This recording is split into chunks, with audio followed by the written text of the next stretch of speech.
Hundreds of years ago, the people of Britain lived in a rare state of peace. Under the rule of King Uther Pendragon, the fields were tilled and the flocks tended without fear, because the king acted as a constant protector of his subjects. That stability was shattered when the king and queen died shortly after the birth of their son.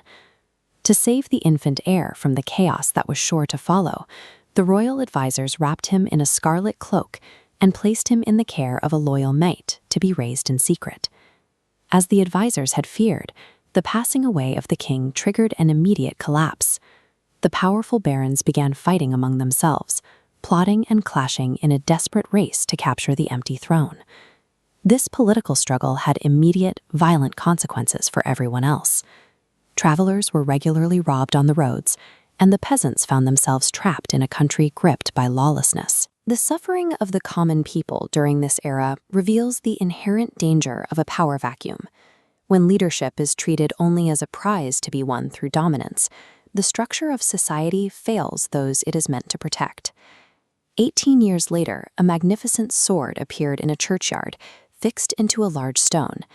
Inscribed upon it in gold letters were the words, "Whoever pulls out this sword is by right of birth the King of England." The eager barons immediately jostled among themselves to lift it. They threw all their physical weight and aggression into the task, but despite their strength, the sword remained immovably fixed to the stone. It was the young Arthur, only 18 and described as slender, who approached the stone next.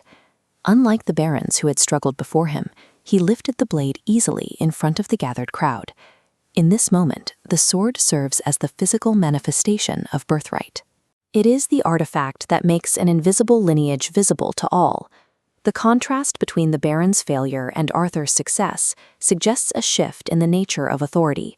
While the strongest men in Britain could not move the steel by force, it responded instantly to a spirit that did not need to struggle to find its place. Although he was now king, Arthur's position was still contested. While fighting a battle to defend his people, he eventually lost his royal sword, leaving him without his primary weapon. Merlin took the king to a valley of flowers, where, from the center of a deep lake, a beautiful arm wearing golden bracelets rose from the water. In its hand was a new sword, encrusted with rubies and emeralds. Merlin explained that this was Excalibur. He placed a strict ethical condition on its use. Only an honest and fearless knight who protects the common people is allowed to possess it. Arthur accepted the enchanted blade and immediately gave a vow. He declared that he would never use this magic sword for any personal benefit or selfish gain. This establishes the core paradox of Arthurian power. Excalibur represents a level of ultimate strength that can only be safely held by a leader who actively refuses to use it for themselves. Following his marriage to Lady Guinevere, Arthur was gifted a richly carved, massive oak table, large enough to seat 50 people at once. Designed as a perfect circle, eliminating a head of the table ensured every knight sat equidistant from the center, establishing absolute equality. Here they shared a code: to help the helpless, protect the weak, and punish the wicked. As the knights undertook hazardous adventures to uphold these vows, the stories of their kindness and justice spread throughout Britain, eventually changing the country's culture. The Round Table demonstrates that lasting peace requires more than just one good man at the top. It requires an institution of justice where the most powerful members of society are held equally accountable to a shared moral code. Arthur ruled for many happy years, but time eventually caught up with his court. As the king grew old, many of his most trusted knights perished during their final adventures. Recognizing that his reign was ending, Arthur gave a final command to a trusted knight. He ordered him to immediately take Excalibur back to the Plain of Flowers and throw it back into the lake.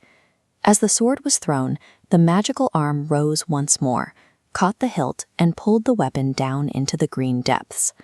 When Arthur learned the sword was returned, he smiled. He was placed on a barge at the hour of twilight, sailing away toward the setting sun, while his people bade him a final goodbye. Arthur's final act completes the narrative of his leadership. It suggests that true power is never a permanent possession. It is a tool borrowed from the universe to shield the weak, which must eventually be returned once the work is finished.